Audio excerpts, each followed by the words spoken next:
وحده لا شريك له وأشهد أن محمدا عبده ورسوله يا أيها الذين آمنوا اتقوا الله حق تقاته ولا تموتن إلا وأنتم مسلمون يا أيها الناس اتقوا ربكم الذي خلقكم من نفس واحدة وخلق منها زوجها وبث منهما رجالا كثيرا ونساء واتقوا الله الذي تساءلون به والأرحام إن الله كان عليكم رقيبا يا أيها الذين آمنوا اتقوا الله وقولوا قولا سديدا يصلح لكم أعمالكم ويغفر لكم ذنوبكم ومن يطع الله ورسوله فقد فاز فوزا عظيما أما بعد فإن خير الحديث كتاب الله وخير الهدي هدي محمد صلى الله عليه وسلم وشر الأمور محدثاتها وكل محدثة بدعة وكل بدعة ضلالة وكل ضلالة في النار فأعوذ بالله من الشيطان الرجيم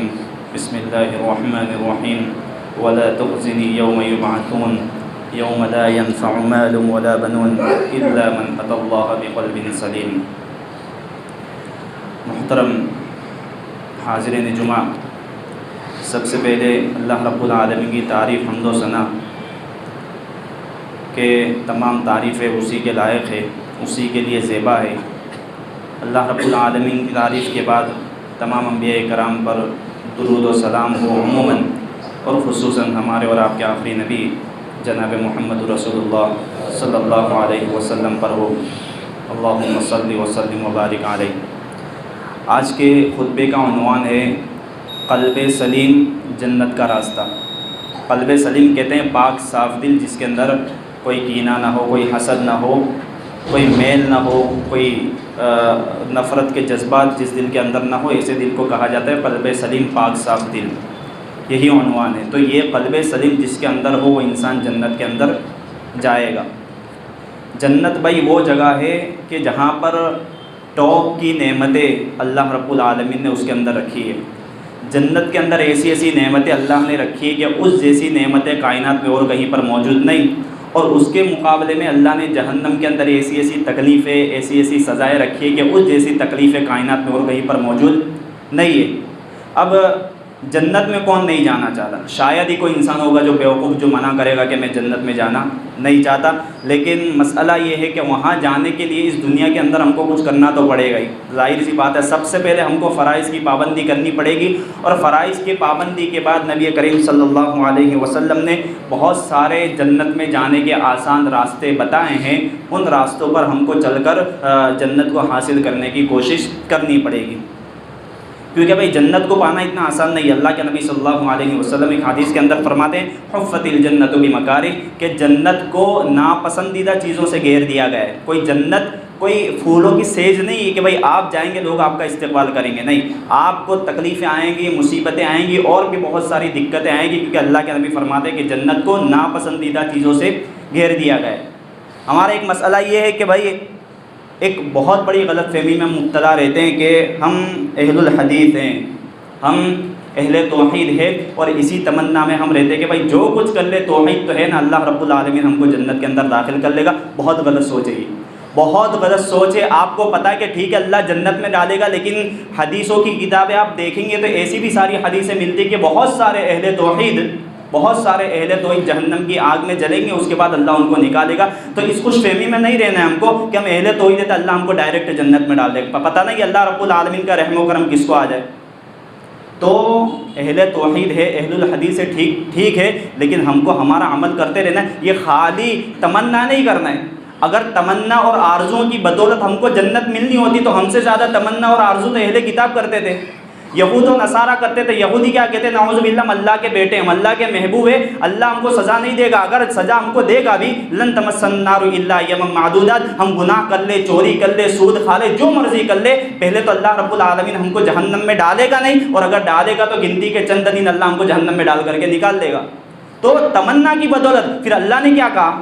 اللہ نے ان کی پول کھولتے ہوئے کہا لیس بامانیکم ولا امانی اہل الکتاب، کہ مسلمانوں تم بھی کان کھول کر کے سن لو اور یہودیوں تم بھی کان کھول کر کے سن لو کہ نہ تو تم کو تمنا کی بدولت جنت ملنے والی اور نہ ہی یہودیوں کو اہل کتاب کو تمنا کی بدولت جنت ملنے والی ہے. من یعمل سوءا یجز بہ ولا یجد له من دون اللہ ولیا ولا نصیرا. گناہ کرو گے تو اس کا بدلہ پاؤ گے تم، اور تمہارے ایسے لوگوں کا کوئی مددگار نہ ہوگا. تو قلب سلیم جو میرا ٹاپک ہے یہ بھی جنت کا ایک بہت آسان راستہ ہے، ایسا راستہ کہ جہاں نہ تو ہم کو محنت کرنی ہے نہ تو پیسہ خرچ کرنا ہے، بس دل کے اندر سے تھوڑی سی گندگی کو ہم کو نکالنے کی ضرورت ہے. اگر ہم قلب سلیم اپنا لیں گے ہماری نیکیوں کی حفاظت ہونے لگے گی. اگر ہم قلب سلیم کو اپنا لیں گے تو ہماری زبان سے دوسروں کی عزت و آبرو پر حملے نہیں ہوں گے. آئیے خطبے کی طرف میں بڑھوں. اس سے پہلے ایک بہت ہی پیاری حدیث میں آپ کے سامنے رکھ دوں تاکہ پورے خطبے کا نچوڑ اور خلاصہ اس حدیث کی روشنی میں آپ سمجھ جائیں. سنن نسائی کی روایت ہے، امام نسائی اس کو اپنی سنن کے اندر لائیں اور امام احمد اپنی مسند کے اندر اس حدیث کو لائیں. حدیث کچھ اس طرح سے کہ ایک مرتبہ اللہ کے نبی صلی اللہ علیہ وسلم اپنے صحابہ کے ساتھ بیٹھے ہوئے تھے. صحابہ کے ساتھ اللہ کے نبی نے اپنے صحابہ سے کہا کہ دیکھو یتلو علیکم الآن رجل من اہل الجنہ، کہ میرے صحابہ دیکھو ابھی ایک جنتی آدمی ابھی دروازے کے اندر آنے والا ہے. صحابہ کی تمام نظر، صحابہ جتنے تھے سب کی نظریں وہاں پر جم گئی کہ بھائی کون آنے والا ہے. تو صحابہ دیکھتے ہیں کہ ایک انصاری صحابی اندر آئے جن کا جو ہے داڑھی سے پانی ٹپک رہا تھا وضو کا، اور ان کا جوتا ان کے بائیں ہاتھ میں موجود تھا. دیکھا پھر اللہ کے نبی کے ساتھ واپس سے دوسرے دن صحابہ بیٹھے تھے. پھر اللہ کے نبی نے پھر کہا یتلو علیکم الآن رجل من اہل الجنہ، کہ میرے صحابہ دیکھو ابھی جنتی آدمی ایک اندر آنے والا ہے. پھر وہی صحابی دوسرے دن آئے اسی حالت کے اندر. پھر سیم تیسرے دن ایسا ہی ہوا. اللہ کے نبی نے پھر کہا یتلو علیکم الآن رجل من اہل الجنہ، کہ میرے صحابہ دیکھو ابھی ایک جنتی آدمی دروازے کے اندر سے آنے والا ہے. تو صحابہ کی نظریں وہیں پر جم گئی کہ بھائی کون آنے والا ہے. تو صحابہ دیکھتے ہیں کہ بھائی تیسرے دن ہی وہی صحابی اسی حالت کے اندر آ رہے ہیں. اب جب 3 دن مسلسل اللہ کے نبی صلی اللہ علیہ وسلم نے یہ بات فرمائی تو انہی صحابہ میں جو نبی کے ساتھ بیٹھے تھے ان کے اندر ایک صحابی تھے حضرت عبداللہ بن عمرو بن عاص رضی اللہ عنہما. وہ صحابی اٹھے اور ان صحابی کا انصاری صحابی کا پیچھا کرنے لگے کہ بھائی دیکھو جا کے کیا ماجرا ہے. وہ گئے اور گھر تک پہنچے. گھر تک پہنچتے تو وہ صحابی انصاری صحابی سے کہتے حضرت عبداللہ کہ میرے بھائی میرے باپ سے میرا کوئی مسئلہ ہو گیا ہے، میرے باپ سے میرا کوئی جھگڑا ہوا ہے، کوئی بات ہے انبن ہو گئی ہے. میں چاہتا ہوں کہ آپ کے ساتھ 3 دن رہوں، آپ کے گھر میں 3 دن رہنا چاہتا ہوں، کیونکہ میں نے قسم کھا دی کہ میں 3 دن تک اپنے باپ کے گھر میں نہیں جاؤں گا، تو مجھے آپ کے گھر میں 3 دن رہنا ہے. صحابہ غریب تھے، صحابہ کے مکانات کچے تھے، صحابہ کے دل بہت بڑے تھے. وہ صحابی نے بلا جھجک کہا کہ آ جاؤ آپ میرے گھر پہ 3 دن رہ سکتے ہو. جب حضرت عبداللہ ان کے گھر میں گئے تو 3 دن رہو. 3 دن گزارنے کے بعد کہتے ہیں کہ میں نے ان کا کوئی خاص حضرت عبداللہ کا کوئی جھگڑا نہیں ہوا تھا. حضرت عبداللہ اس مقصد سے گئے تھے کہ بھائی میں دیکھوں کہ عمل کیا کرتے ہیں، کیونکہ اللہ کے نبی نے مسلسل 3 دن ان کو جنتی کہا. تو حضرت عبداللہ گئے 3 دن گزارے اور 3 دن گزارنے کے بعد کہتے ہیں کہ مجھے ان کا ایسا کوئی عمل اتنا بڑا نظر نہیں آیا کہ جس کی وجہ سے اللہ کے نبی ان کو 3 دن جنتی گئے. تو جب 3 دن گزر گئے تو حضرت عبداللہ بن عمرو بن عاص رضی اللہ عنہما کہتے ہیں وقت ان احتقر عملہ، کہ مجھے ان کا عمل بہت حقیر اور بہت چھوٹا معلوم ہو رہا تھا. کیوں بھائی وہ راتوں میں نہ تو تہجد پڑھتے تھے نہ تہجد پڑھنے کے لیے اٹھتے تھے. ہاں کبھی آنکھ کھل گئی تو تسبیح پڑھ لی، لیکن تہجد بھی میں نے ان کو پڑھتے نہیں دیکھا. تو 3 دن ہو گئے تو میں نے سوچا کہ یار عمل تو بہت چھوٹا ہے، عمل بہت حقیر ہے، تو اللہ کے نبی نے کس بنا پر ان کو 3 دن مسلسل جنتی کہا. تو حضرت عبداللہ بن عمرو بن عاص وہ صحابی سے پوچھ بیٹھتے ہیں کہ میرے بھائی میرے باپ سے میرا کوئی جھگڑا نہیں ہوا تھا، میرے باپ سے میرا کوئی جھگڑا نہیں ہوا تھا، لیکن مسئلہ یہ ہے کہ اللہ کے نبی نے مسلسل 3 دن آپ کو جنتی کہا. تو میں یہ دیکھنے کے لیے آیا تھا آپ کے گھر پہ کہ آپ عمل کیا کرتے ہو کہ جس کی وجہ سے اللہ کے نبی نے آپ کو جنتی کہا. تو صحابہ انصاری صحابی نے کہا کہ میرا تو کوئی ایسا عمل نہیں ہے، میرا ایسا کوئی عمل ہی نہیں ہے، بس جتنا آپ نے دیکھا میں تو وہی کرتا ہوں، اس سے بڑا کوئی میرا عمل نہیں ہے. تو حضرت عبداللہ پلٹ کر جانے لگے.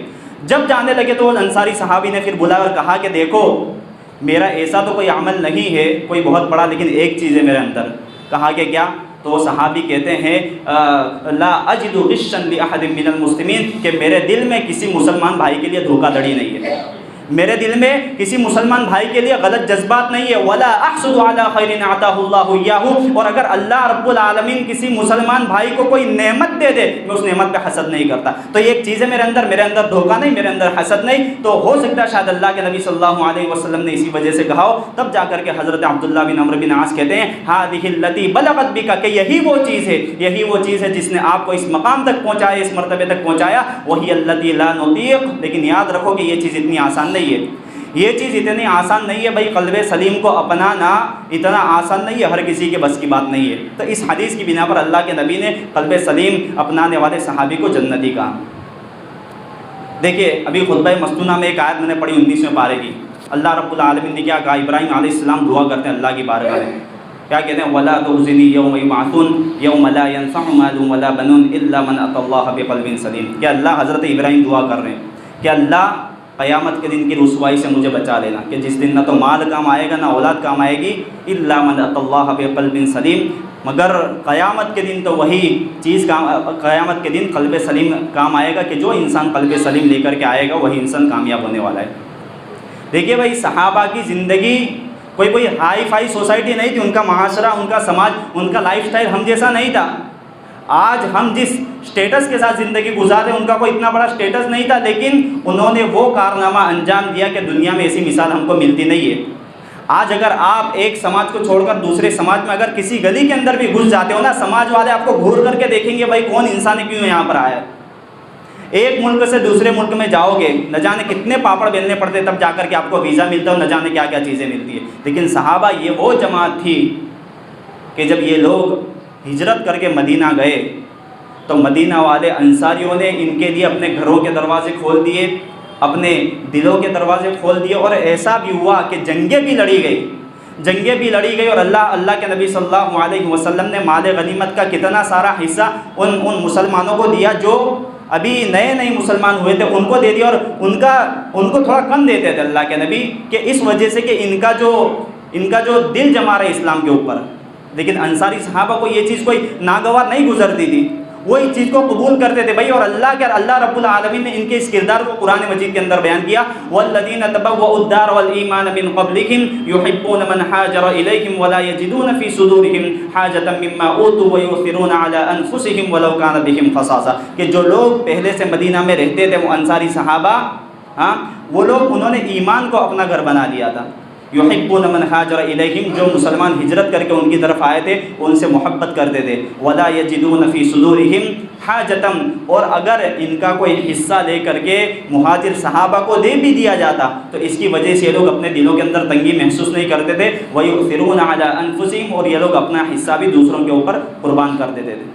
تو یہ چیز ہے بھائی، یہ چیز دیکھنے کو نہیں ملتی کہ اپنا حصہ ان کو دیا جا رہا ہے تب بھی ان کی زبان سے کہ الحمدللہ نکلتا ہے. آج اگر سماج کے اندر اللہ رب العالمین نے کسی کو عزت دے دی، کسی کو شہرت دے دی، کسی کو کوئی نعمت دے دی تو سب لوگ اس سے جلنے لگتے ہیں، حسد کرنے لگے. وہ کردار دیکھنے کو نہیں ملتا ہے. ہونا تو یہ چاہیے کہ اگر اللہ رب العالمین نے کسی کو کوئی نعمت سے نوازا ہے تو ہماری زبان سے نکلنا چاہیے ذالک فضل اللہ یؤتیہ من یشاء، کہ اللہ کا فضل ہے جس کو چاہتا ہے عطا کرتا ہے. اور اگر اس کے مقابلے میں اللہ رب العالمین، آپ دیکھتے ہو کہ کوئی انسان تکلیف میں ہے، پریشانی میں ہے، تنگی میں ہے، کھانے پینے کے اس کو تھوڑے مسئلے ہیں، تو آپ کی زبان سے یہ نکلنا چاہیے الحمدللہ الذی عافانی مما ابتلاک بہ، کہ اللہ تیرا احسان ہے، تیرا شکر ہے کہ تو نے مجھے ان مصیبتوں میں مبتلا نہیں کیا جن مصیبتوں میں کہ یہ میرا بھائی مبتلا ہے. وفضلنی علی کثیر ممن خلق تفضیلا، اور اے اللہ تو نے اپنی مخلوقات پر اور بہت سارے لوگوں پر مجھے فضیلت عطا فرمائی. تو یہ کردار ہونا چاہیے مسلمان کا. تکلیف ہو تو اس طرح ہونا چاہیے، مصیبت ہو تو خوشحالی ہو تو اس طرح ہونا چاہیے. مسئلہ یہ ہے کہ آج ہم اپنے ظاہر پر محنت کرتے ہیں. آج ہمارا ظاہر بہت خوبصورت ہے، آج ہمارا لباس دیکھ لو، ہمارے مکانات دیکھ لو، ہمارے کپڑے دیکھ لو، آج ہماری ساری محنت ہو رہی ہے ہمارے ظاہر کے اوپر. یاد رکھو اللہ رب العالمین ہمارے ظاہر کو بعد میں دیکھے گا، اللہ ہمارے باطن کو پہلے دیکھے گا. اللہ ہماری ظاہر کی خوبصورتی کو بعد میں دیکھے گا، اللہ ہمارے دلوں کو پہلے دیکھے گا. صحیح مسلم کی حدیث، اللہ کے نبی نے فرمایا ان اللہ لا ينظر الى صورکم واموالکم ولکن ينظر الى قلوبکم واعمالکم، کہ اللہ تمہاری صورتوں کو، تمہارے جسموں کو نہیں دیکھتا. ولکن ينظر الى قلوبکم واعمالکم، اللہ رب العالمین تمہارے دلوں کو دیکھتا ہے، تمہارے اعمال کو دیکھتا ہے. تو ہماری ساری محنت، اگر ہمارا لباس اچھا ہے، ہمارے کپڑے اچھے ہیں، ہمارا جسم خوبصورت ہے، سب کچھ ہے، لیکن اگر دل خراب ہے تو آپ خوبصورت رہتے ہوئے بھی بدصورت ہو.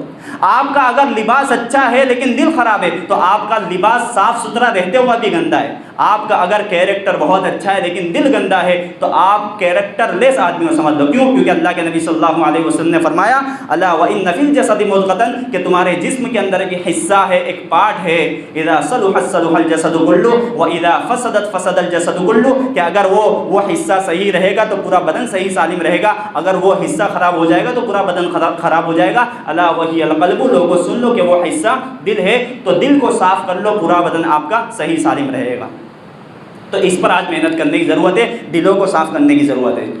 ایک مرتبہ اللہ کے نبی صلی اللہ علیہ وسلم سے پوچھا گیا کہ اللہ کے نبی ای الناس افضل، کہ لوگوں میں سب سے افضل انسان کون؟ تو اللہ کے نبی صلی اللہ علیہ وسلم فرماتے ہیں کل صدوق اللسان و مخموم القلب، کہ اللہ کے نبی نے فرمایا کہ ہر وہ انسان جو زبان کا سچا ہو اور دل کا مخموم ہو وہ انسان سب سے افضل ہے.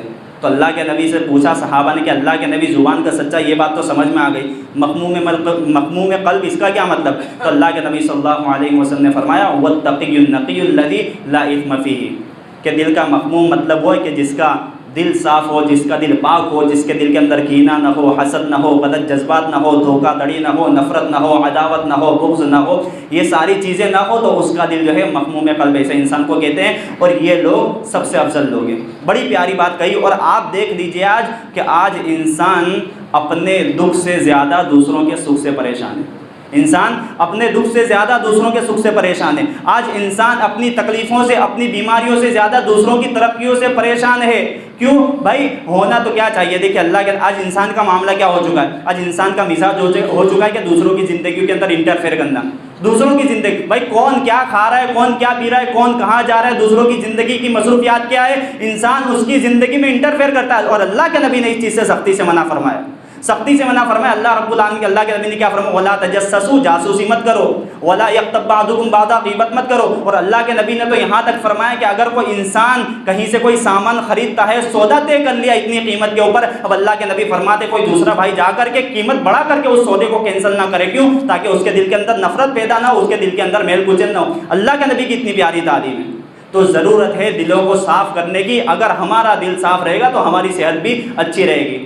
اگر دل صاف رہے گا تو صحت بھی اچھی رہے گی. اگر ہمارا، کیوں بھائی دیکھو، اگر کوئی انسان کسی چیز کا مریض ہوتا ہے، مثال کے طور پر بلڈ پریشر کا مریض ہوتا ہے یا شوگر کا مریض ہوتا ہے، تو ڈاکٹر اس سے کہتا ہے کہ آپ جو ہے دوائی کیا، آپ کا علاج ہی یہی ہے کہ آپ ٹینشن فری رہو، ٹینشن مت لیا کرو. آپ اگر ٹینشن فری رہو گے تو آپ کی صحت اچھی رہے گی. اب ظاہر سی بات ہے جو انسان اپنے دل کے اندر بغض لیے پھرے گا، حسد لیے پھرے گا کسی کے تعلق سے، وہ دن بھر اسی میں الجھا رہے گا، تو اس کی صحت بھی اس کے ذریعے سے متاثر ہو جائے گی. اسی لیے آپ دیکھیے جنت کی جو زندگی ہوگی اس کے اندر کینہ نہیں ہوگا، حسد نہیں ہوگا. اللہ رب العالمین مومنوں کو جنت میں ڈالنے سے پہلے لوگوں کے دلوں سے کینے کو صاف کر دے گا. آئیے ایک حدیث سناتا ہوں، شاید ہی آپ نے کبھی پہلے سنی ہوگی یہ حدیث. اللہ کے نبی صلی اللہ علیہ وسلم فرماتے ہیں، صحیح بخاری کی حدیث، یخلص المؤمنون من نار جہنم، کہ جب مومنوں کا فیصلہ ہو جائے گا کہ ہاں مومن جنت میں جانے والے، یعنی کہ جب مومنوں کے بارے میں اللہ نے فیصلہ کر دیا کہ یہ لوگ اب جہنم سے نکال کر کے جنت میں جانے والے یہ لوگ، تو اللہ کے نبی صلی اللہ علیہ وسلم فرماتے ہیں فیحبسون علی قنطرۃ بین الجنۃ والنار، تو اللہ رب العالمین ان مومنوں کو، کن کو؟ جن کے بارے میں فیصلہ ہو چکا ہے کہ اب یہ جنت میں جانے والے، تو ایسے لوگوں کو اللہ جنت و جہنم کے درمیان میں ایک پل کے اوپر روک دے گا. جنت اور جہنم کے درمیان میں اللہ نے ایک پل، ایک برج بنا کر کے رکھا ہے، ایسے لوگوں کو بیچ میں روک دے گا. کیوں؟ فیقص من بعدہم مظالم کانت بینہم، کیونکہ انہوں نے جو دنیا پر ایک دوسرے کے اوپر ظلم کیا ہوگا، زیادتی کی ہوگی، ایسا مسئلے ہوں گے ان کے، تو اللہ رب العالمین وہاں پر پہلے ان سے قصاص لے گا، قصاص دلوائے گا، ان کو پاک صاف کرے گا، ان کے دلوں سے حسد کو نکالے گا، کینے کو نکالے گا. پھر اللہ کے نبی صلی اللہ علیہ وسلم فرماتے ہیں حتی اذا حذبوا ونقوا اذن لهم فی دخول الجنہ، کہ جب اللہ کے رب العالمین ان کو جب پاک کر دے گا، صاف کر دے گا، تو اللہ رب العالمین اب ان کو جنت میں داخل ہونے کی اجازت دے گا. پھر اللہ کے نبی صلی اللہ علیہ وسلم فرماتے ہیں فوالذی نفس محمد بیدی، قسم ہے اس ذات کی جس کے ہاتھ میں میری جان ہے، کہ انسان جب جنت میں جائے گا تو جنت میں اپنے ٹھکانے کو اس طرح، اس سے کہیں زیادہ، جس طرح دنیا میں انسان اپنے گھر کو، اپنے ٹھکانے کو پہچان لیتا ہے، اللہ کے نبی فرماتے ہیں کہ جنت میں اس سے کہیں زیادہ اپنے مکان کو اور اپنے ٹھکانے کو پہچان لے گا کہ ہاں یہ میرا مکان، یہ میرا ٹھکانہ ہے. تو جنت کی زندگی میں کینہ نہیں ہوگا. اللہ رب العالمین جنت میں ڈالنے سے پہلے مومنوں کے دلوں سے کینے کو نکال دے گا. اور اللہ رب العالمین کی ایک آیت وَنَزَعْنَا مَا فِي صُدُورِهِم مِّن غِلٍّ إِخْوَانًا عَلَىٰ سُرُرٍ مُتَقَابِلِينَ. اللہ نے فرمایا کہ ہم پہلے جنتیوں کے دلوں سے کینے کو نکال لیں گے. کیا نکال لیں گے؟ کینے کو نکال لیں گے اور وہ لوگ بھائی بھائی بن کر کے جنت میں داخل ہو جائیں گے. جب یہ آیت ہوتی تو حضرت علی فرمایا کرتے تھے کہ یہ آیت جو ہے نا وَنَزَعْنَا مَا فِي صُدُورِهِم کہ اللہ اہل جنتیوں کے دلوں سے کینے کو نکال کر کے جنت میں داخل کرے گا. تو حضرت علی فرماتے کہ مجھے لگتا ہے اللہ سے یہ امید ہے کہ اللہ رب العالمین یہ آیت ہمارے اوپر اپلائی ہوگی. اللہ رب العالمین ہم کو جنت میں داخل کرے گا کیونکہ میرے اور زبیر کے درمیان میں جو اختلاف ہوا تھا ہم کو اس آیت کی روشنی میں امید ہے کہ اللہ ہم کو معاف کرے گا. اللہ ہمارے دلوں میں اگر کینہ ہوگا تو کینے کو نکال کر کے اللہ رب العالمین ہم کو جنت کے اندر داخل کر دے گا. تو جنت کے اندر کینہ نہیں ہوگا. جنت میں جانے سے پہلے اللہ رب العالمین کینے کو صاف کر دے گا. تو میرے بھائیوں ضرورت ہے دلوں کو صاف کرنے کی, ضرورت ہے دلوں سے کینے کو صاف کرنے کی, ضرورت ہے اپنے دلوں سے نفرتوں کو نکالنے کی. آج ہنس کر کے لوگ ملتے ہیں لیکن دلوں کے اندر نہ جانے کون کون سے نفرت کے جذبات پالے پھرتے ہیں, اللہ ہی بہتر جانتا ہے.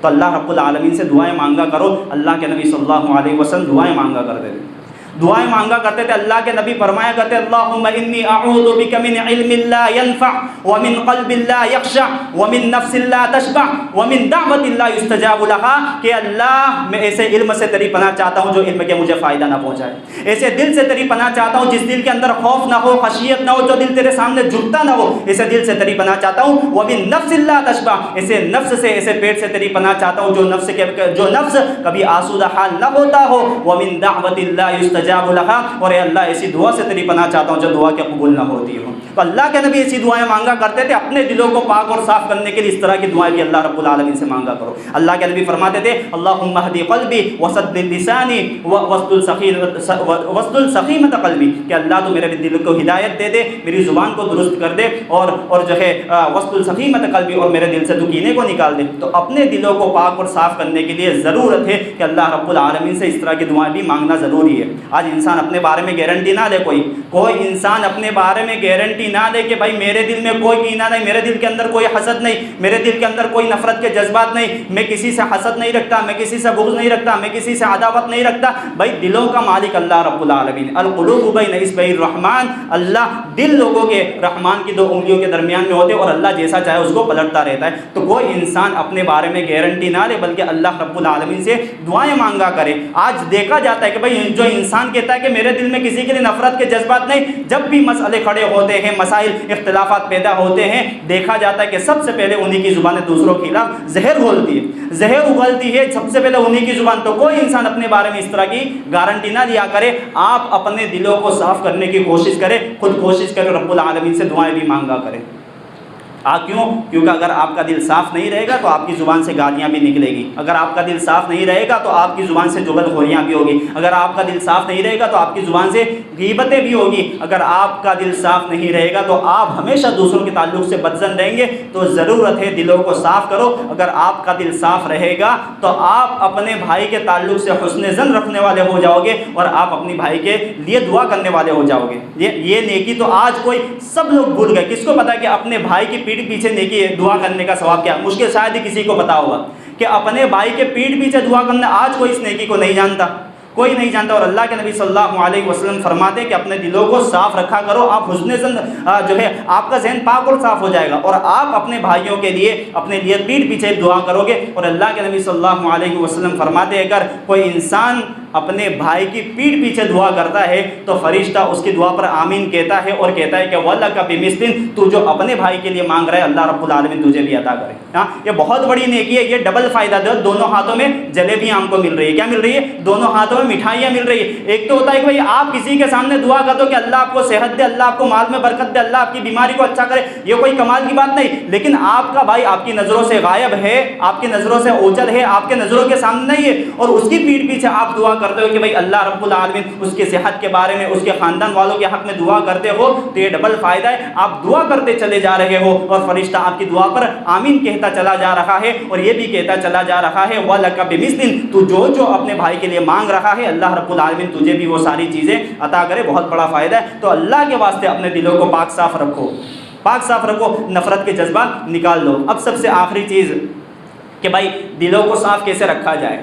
دلوں کو ان قیدے سے، حسد سے، جو ہے دھوکہ دڑی سے پاک صاف کیسے رکھا جائے؟ تو دیکھیے سب سے پہلے ایک چیز یاد رکھیے کہ آپ کو اگر اپنے بھائی کے تعلق سے کوئی غلط بات پتہ چلتی ہے، ہاں کسی غلط چیز کا علم ہو گیا کہ ہاں فلاں نے یہ کیا، فلاں نے وہ کیا، تو آپ کیا سوچنا ہے کہ اگر اس کے لیے آپ عذر تلاش کرنا کہ شاید میں اس کی جگہ پر ہوتا تو کیا کرتا۔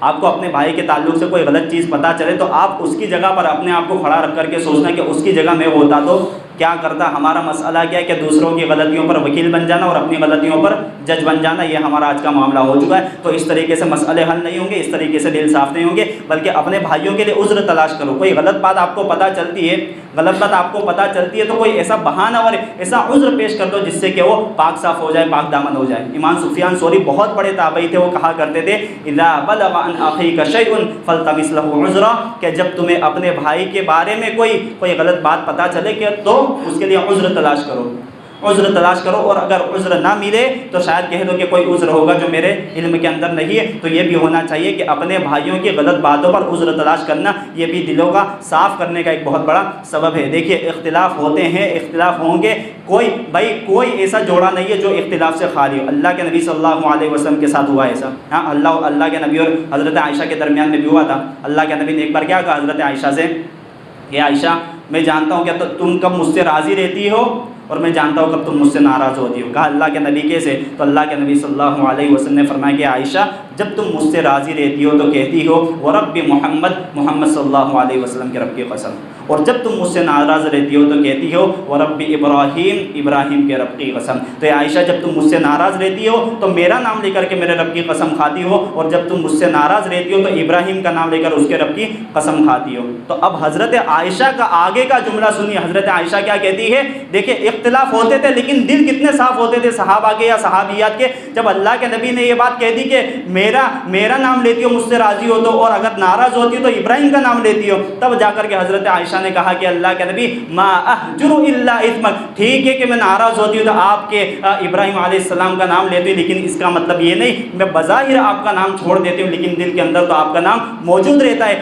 آپ سے جدائی کا تصور میں کبھی کر نہیں سکتی۔ تو اختلاف ہوں گے، مسائل ہوں گے، لیکن ان اختلاف کی وجہ سے، ان مسائل کی وجہ سے ہمیں اپنے دلوں کو گندا نہیں کرنا چاہیے۔ صحابہ کے درمیان میں اختلاف ہوا، دیکھیں ایک مرتبہ حضرت ابو بکر اور عمر کے درمیان میں کسی بات پر کوئی مسئلہ ہوا، جھگڑا ہوا، تو حضرت ابو بکر جاتے ہیں اور معافی مانگتے ہیں عمر رضی اللہ عنہ سے، اے عمر مجھے معاف کر دو۔ حضرت عمر معاف نہیں کرتے۔ اب جب معاف نہیں کرتے تو حضرت ابو بکر کیا کرتے؟ جاتے سیدھے اللہ کے نبی صلی اللہ علیہ وسلم کے پاس، اور جیسے ہی پہنچتے اللہ کے نبی ابو بکر کا چہرہ دیکھ کر کے سمجھ جاتے ہیں، صحابہ سے کہتے کہ دیکھو ابو بکر کسی سے جھگڑا کر کے آئے۔ ہاں دوستی ہو تو ایسی رکھو بھائی اللہ کے نبی اور حضرت ابو بکر جیسی کہ انسان کا چہرہ دیکھ کر کے پڑھ لیا جائے کہ آج اس کا مزاج کیسا ہے۔ تو اللہ کے نبی نے کہا کہ دیکھو ابو بکر کسی سے جھگڑا کر کے آئے، تو پوچھا اے ابو بکر کیا معاملہ ہے، بات کیا ہے؟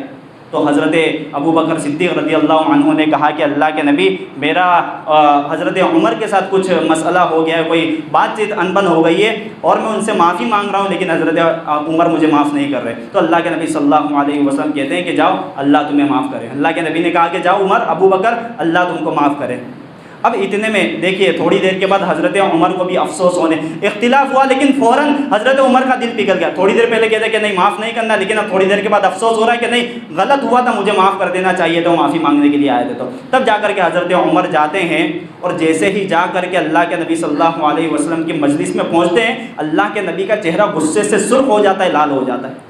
اللہ کے نبی کا چہرہ غصے سے سرخ ہو گیا، لال ہو گیا۔ حضرت ابو بکر گھٹنے کے بل گر پڑے اور کہنے لگے کہ اللہ کے نبی عمر کی کوئی غلطی نہیں ہے، اس میں عمر کا کوئی مسئلہ نہیں ہے، زیادتی میری طرف سے ہوئی تھی، غلطی میری تھی۔ لیکن اس کے بعد اللہ کے نبی صلی اللہ علیہ وسلم نے فرمایا کہ اے لوگوں کان کھول کر کے سن لو، ابو بکر میرا وہ دوست ہے کہ جب ساری دنیا نے مجھے جھٹلا دیا تھا تب ابو بکر نے میری تصدیق کی تھی، جب ساری دنیا نے میرا انکار کیا تھا ابو بکر نے مجھے سچا کہا تھا۔ اس کے بعد اللہ کے نبی صلی اللہ علیہ وسلم نے فرمایا کہ آج سے مسجد نبوی کے جتنے کے دروازے کھلتے ہیں سب بند کر دیے جائیں، حضرت ابو بکر صدیق کے گھر کا دروازہ جو مسجد نبوی کی طرف کھلتا ہے اس کو کھلا رکھا جائے۔ یعنی کہ تب لوگ سمجھ گئے، اور حضرت صحابہ کہتے ہیں کہ اس کے بعد سے حضرت ابو بکر کو کسی نے چھیڑا نہیں، کوئی ان کو تکلیف نہیں پہنچاتا تھا، کیونکہ لوگ سمجھ گئے تھے کہ حضرت ابو بکر کا رسول اکرم صلی اللہ علیہ وسلم کی نظر میں کیا مقام ہے۔ کہنا یہ ہے کہ مسئلہ ہوا نا، ان جیسی شخصیت ہے حضرت ابو بکر عمر جیسی، ان کے درمیان میں بھی اختلاف ہوا، بھائی اچھے لوگوں کے درمیان ہوگا تو ہمارے اور آپ کے درمیان میں بھی ہوگا، لیکن مسئلہ یہ ہے کہ ان اختلافات کی بنا پر، ان مسئلوں کی بنا پر ہم کو ایک دوسرے کے تعلق سے ہمارے دلوں کو گندا نہیں کرنا چاہیے۔ 4 دن کی زندگی ہے، سکون کے ساتھ اور آرام کے ساتھ اس زندگی کو گزارنا چاہیے۔ دیکھیے مسئلہ یہ کہ ہم نمازی تو ہیں، چہروں پر داڑیاں بھی ہیں، سروں پر ٹوپیاں بھی ہیں، ماتھوں پر سجدوں کے نشانات بھی ہیں، قرآن کی تلاوت بھی کرتے ہیں، سب کچھ کرتے ہیں، لیکن دلوں میں نفرت کے جذبات لیے پھرتے ہیں، دلوں کے اندر حسد لے کر کے گھومتے ہیں، دلوں کے اندر کینہ لے کر کے گھومتے ہیں۔ اللہ کے واسطے اپنے دلوں کو پاک اور صاف رکھو، اور ابراہیم علیہ السلام کی اس دعا کو پڑھا کرو، وَلَا تُخْزِنِي يَوْمَ يُبْعَثُونَ يَوْمَ لَا يَنفَعُ مَالٌ وَلَا بَنُونَ إِلَّا مَنْ أَتَى اللَّهَ بِقَلْبٍ سَلِيمٍ، کہ اللہ اس دن کی رسوائی سے تو مجھے بچا لینا جس دن نہ تو مال کام آئے گا، نہ اولاد کام آئے گی، مگر قلب سلیم کام آئے گا۔ تو میرے بھائیوں، یہ 4 دن کی زندگی اس کو ہنسی خوشی ایک دوسرے کے ساتھ گزار لینا چاہیے۔ دیکھیے دنیا کے بڑے بڑے لوگ، آج دیکھو برج خلیفہ کا مالک، اتنی بڑی بلڈنگ بنائے، لیکن آج وہ بھی منو مٹی کے نیچے، قبر کے نیچے، آج معمولی سے گڑھے کے اندر وہ دفن ہے، اور رب العالمین کو اپنی دولت کا حساب دے رہا ہے۔ امیروں کو موت آ گئی، وزیروں کو موت آ گئی، بادشاہوں کو موت آ گئی، شہنشاہوں کو موت آ گئی، بڑے بڑے حکمران دنیا کے اندر گزرے ہیں، سب کو موت آئی، اور آج سب معمولی سے قبر کے نیچے رب العالمین کو اپنے کیے دھرائے کا حساب دے رہے ہیں۔ تو ذرا سی 4 دن کی زندگی ہے میرے بھائی، تو اس کو ایک دوسرے کے تعلق سے نفرت کے ساتھ، بغض کے ساتھ، عداوت کے ساتھ نہیں گزارنا چاہیے، بلکہ کوشش ہماری یہ ہونی چاہیے کہ جب بھی ہم اس دنیا سے جائیں تو ہمارے دل ایک دوسرے کے تعلق سے پاک ہو، اور ہم رب العالمین کے پاس جو ہے قلب سلیم لے کر کے جائے، تاکہ ہم کو رب العالمین کے یہاں پر کامیابی مل سکے۔ جو اللہ رب العالمین کے اللہ رب العالمین ہم سب کو حسن ظن رکھنے کی توفیق عطا فرمائے، رب العالمین ہم سب کو حسد سے بچائے، رب العالمین ہمارے دلوں کو ایک دوسرے کے تعلق سے صاف کرتے، رب العالمین جب تک ہم دنیا میں زندہ رہے اسلام و ایمان کی حالت میں زندہ رہے، اور جب ہمارا خاتمہ ہو کلمۃ توحید لا الہ الا اللہ پڑھو، آمین۔ اقول قولی ھذا واستغفر اللہ لی ولکم ولسائر المسلمین واستغفروہ انہ هو الغفور الرحیم۔